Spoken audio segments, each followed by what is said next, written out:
But before we get started, will you say your first name? Lindsay. Lindsay. Welcome, Lindsay. Thanks for sitting down with us. Thank you for having this. This is an amazing thing to bring to the world. Aww. So, tell me about your experience with nature, climate change. Yeah. Okay. This is my story. So as a kid who really loved the movie Free Willy and Pocahontas, nature felt very safe to me as opposed to people. I grew up in Green Bay, Wisconsin, didn't really experience anything with the ocean until after college. I went on a tall ship adventure and worked as a deckhand. So that was kind of my first experience feeling the power of Mama Ocean. Whole story in that, but that was only a 6-month stint. I was still finding myself. I found myself moving to California at the age of 29, tried to work in tech, got put through the whirlwind, and I like to call it kind of my spiritual forest fire. It started off, this is all within 3 months, this all happened. The man I was falling in love with passed on. 3 more deaths close to my heart right after that. Got a high of getting a job at Google. 2 months later, they transferred me to YouTube. Shooting happened my first day on site, and I just left it. Didn't see anything, but I did have to run and hide. And then Google terminated my contract a week later. So just big rug pull. I was living in an $1,800 apartment. Didn't know how to look up. kind of just needed to have some time with me to sort things out within. So I told my mom, because I have no family in the area. I'm like, Mom, you're not going to hear from me for a little bit, but I'm going to be okay. I just need to kind of soul search for a bit.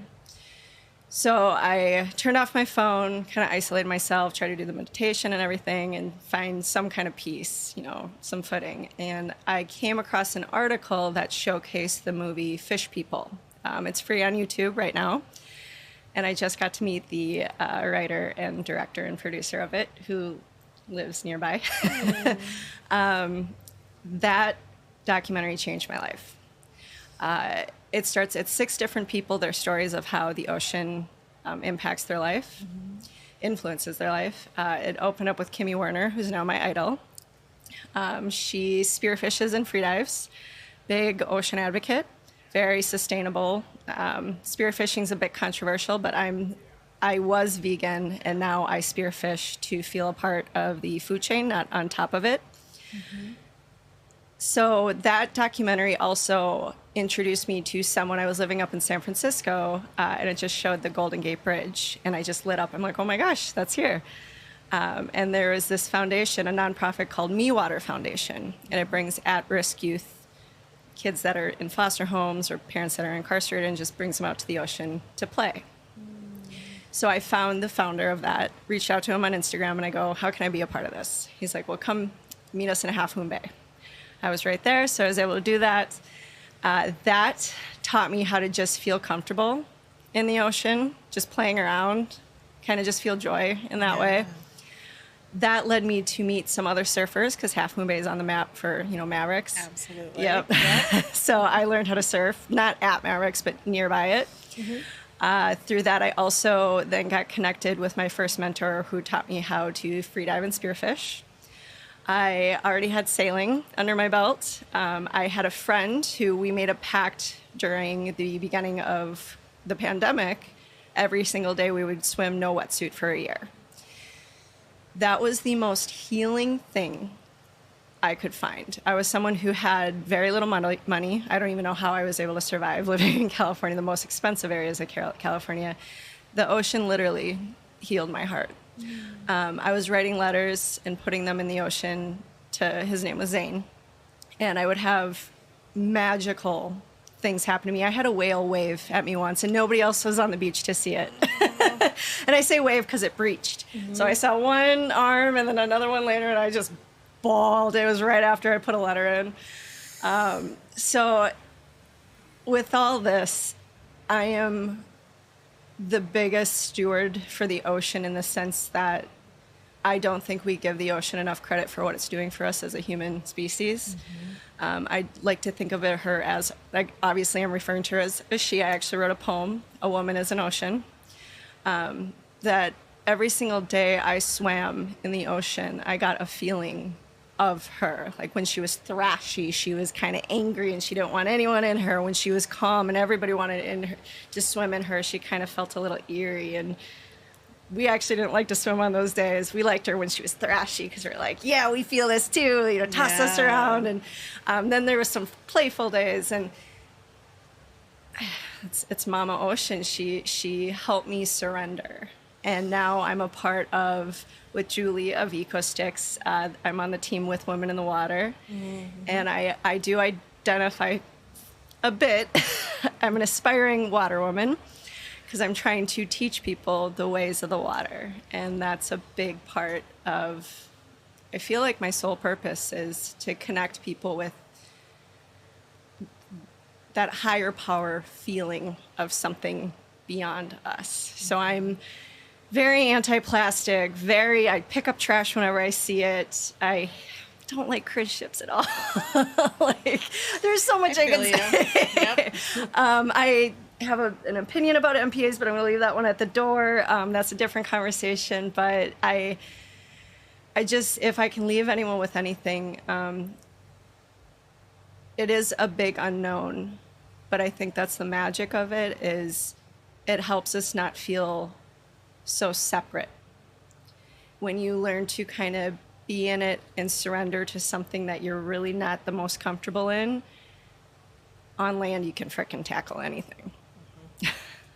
Yeah, and no control, really, like an illusion of control. Exactly. And like you mentioned earlier, that's that piece of us that has to surrender to something so vast and so powerful. It's very humbling. And it forces us to kind of have that internal conversation. Yeah.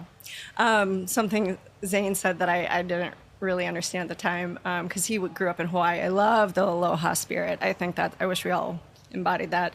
But emotions are like waves in the ocean. You can't manipulate them. You can't control them. You just got to learn to ride them. Go with the flow. Go with the flow. So, yeah. Do you have your poem memorized? Oof. I don't, but can I bring it up quickly on my phone? Would you like to read it? Yes, I'd actually. Thank you. Okay, be as quick as I can.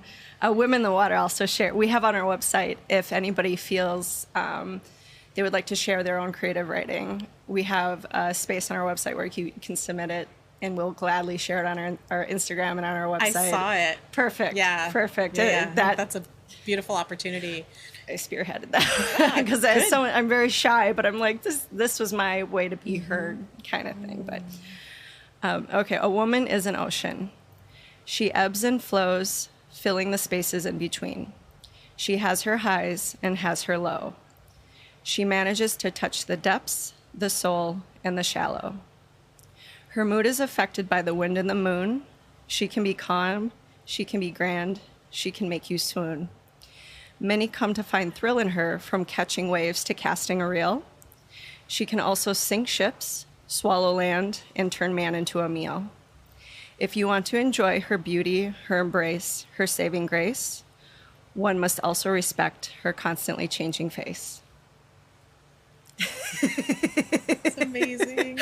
Thank you. Thank you. This is the first time I was able to really kind of read it in a like this, not in front of a friend. Beautifully. Thank you. Yeah, thank you for sharing. I actually have major stage fright, so this is very comfortable. Really? Oh, yeah. I wouldn't have known that. Thank you for being vulnerable in so many ways. I'm learning to. Yeah. Vulnerability is a superpower. It absolutely is. Yeah. Yeah. I'm learning that. It's scary. Well done, you. Thank you. Yeah. This is beautiful. Thanks, Lindsay. You're welcome. This is a treasure. More people do this. We have all received a gift, an expected or anticipated gift for a birthday, anniversary, retirement. Each time we receive that gift, whether it meets our expectation, we feel something.